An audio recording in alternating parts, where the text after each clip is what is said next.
Hi everyone, my name is Emma. I'm an intern at Startup Bootcamp on the Decarb project, and today I am joined by Paul and Matt from Terrastor, who is part of our Decarb cohort for 2022. Matt and Paul, if you'd like to just introduce yourself. Sure. Hi, Emma. Thank you very much. My name is Matthew Chardiello, and I am one of the co-founders and the CEO of Terrastor Energy Corporation.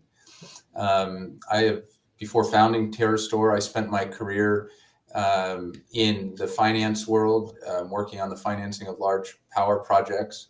And then I moved into the upstream oil and gas industry, where I've spent a lot of time working on oil and gas injection projects. And I mention those two because there's a lot of overlap with the skill sets I've gathered throughout my career in both the power, finance, and oil and gas industries with what we're trying to do at Terrastor, which is compressed air energy storage. I'll turn it over to Paul. Hello, my name is Paul Button. I'm the co-founder and CTO here at Terrastor. My background is in petroleum engineering. I worked primarily as a reservoir engineer, so I understand fluid flow in and out of underground reservoirs and the thermodynamics and the physics behind that. And that's one of the contributions that we're using to decarbonize the earth right now. Thank you. Paul and I have been partners on another company for 5 years, so we have a long history together as we embark on founding Terrastor. Great. So now that we know a little bit more about you, could you tell us a little bit about Terrastor and how your company is contributing to decarbonisation? Sure. Paul and I, we've been working together. We had been working together in the oil and gas industry. And in the context of a project we were working on in Montana, we became aware of this concept of compressed air energy storage, which is essentially using natural geology to create large mechanical batteries. Energy storage is very topical in decarbonization circles. You really can't add a lot of renewables to your grids without some form of storing electricity so that you can absorb intermittent renewables and dispatch them when you need them. And Paul and I were fascinated by compressed air energy storage because it aligns with some principles that we've developed in our careers in oil and gas. And those are that, you really need to work with nature to make an effective solution, particularly for something like a solution that will make a big impact on climate change. To us, we really were looking for solutions that worked at scale, and compressed air energy storage, when used in the way that we want to do it, certainly is a solution that works at scale. In fact, one of the largest scales you can implement for grid scale energy storage. The existing energy industries, whether they're power or oil and gas, should not sit on the sidelines in the energy transition, but should rather contribute what they already know, their technology and their know-how to the problem. And compressed air certainly checks that box as well.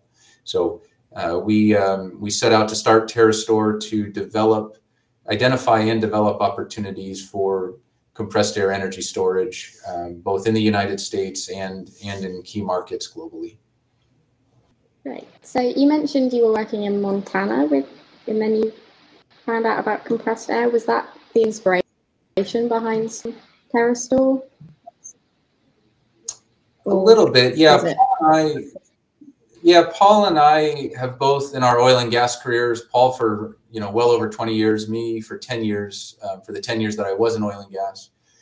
We both spent most of that time working on a certain type of oil project called enhanced oil recovery. And those projects typically involve injecting some sort of gas into the ground, whether it's carbon dioxide, nitrogen, methane, as a way of getting oil out of the ground. So it's definitely a fossil fuel type of process. But what we were doing at Poplar, Montana, our project up there, which was injecting nitrogen into the ground, is very similar to the processes that would be used to implement a compressed air energy storage project. So when we found out what compressed air energy storage was, it struck us as very interesting because it overlapped so much with what we were already doing, and it seemed like a natural jump to take that know-how and apply it towards a clean energy solution. Thank you.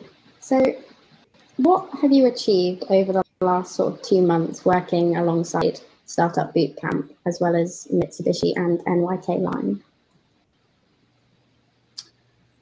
Well, I think the Startup Bootcamp program has certainly been rigorous, both from the point of view of training us in how to get a new business off the ground, and then rigorous in terms of putting us in front of Mitsubishi Corporation and NYK and helping us navigate what are very large corporations that have lots of divisions, but giving us kind of the guided tour to get us to the point of accomplishing the beginnings of a partnership and accomplishing something that what might take several years if we didn't have Startup Bootcamp, and trying to get it done in a matter of months. And towards that end, we spent a lot of time with both Startup Bootcamp and with our mentors within both Mitsubishi and NYK. And we're definitely making progress towards some meaningful partnerships that will certainly add a lot of value to Terrastor, and we hope could add a lot of value to the operations and ambitions of Mitsubishi and NYK. Final question. What is one change you would like to see in the energy industry by 2030? I think, kind of what I said before, which is that, I would like to see that the existing energy industries, the fossil fuel industries, whether it's power, whether it's oil and gas, make an active contribution to the energy transition. I think for too long, and I'm based in Texas and I see this quite a lot, is that the fossil fuel industry sometimes hopes the energy transition will go away or doesn't take it very seriously as a threat to its own industry.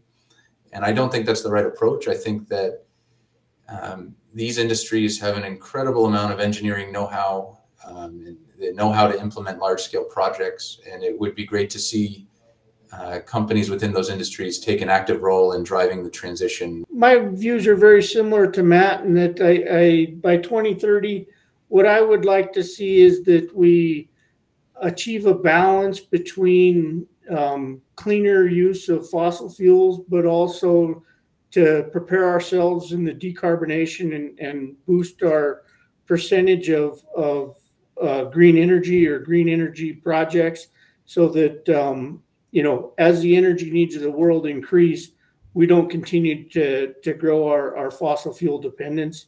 And hopefully we can slow down climate change and make a big difference in the world. Brilliant. Well, thank you very much. So that's all from me. Thank you very much for your time. It's been wonderful to speak to you. And have a wonderful rest of your day.